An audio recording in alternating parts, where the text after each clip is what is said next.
یک خبر امروز در قسمی از بینایی ورزشگاهی نوی دوشنبه که حال ساختمانش ادامه دارد سوختار سر زد. خدمات آتش‌نشانی گفت سوختار تخمینا ساعت 10:40 در مکان جمع‌آوری قوطی‌های خالی چوبی و مصالح ساختمانی ورزشگاه سر زده است. با قول مقامات سوختار تا ساعت 11:20 توسط 10 ماشین آتش‌نشانی پورا خاموش گردیده در پی آن کسی ضرر ندیده است و ضرر مالیوی هم آشکار نشده است.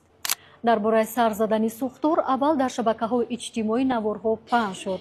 در آنها دیده می‌شد که سوختار در آشیانه یکمی ورزشگاه سر زده است. خبرنگاری از یکیوز برای دقیق کردن تحقیقات به مکان حادثه رفت. طور یکی از شاهدان خبر داد سوختار در نتیجه با درونی دیگ روغن افتیدن شعله کفشیر سر زده است، اما مقامات تا حال سبب دقیق سر زدن حادثه را شرح نداده است. باید گفت که ورزشگاه نوی دوشنبه در کوچه نظامی گنجوی ناحیه سینا در شفتی دانشگاه ملی تاجیکستان بنیاد می شود.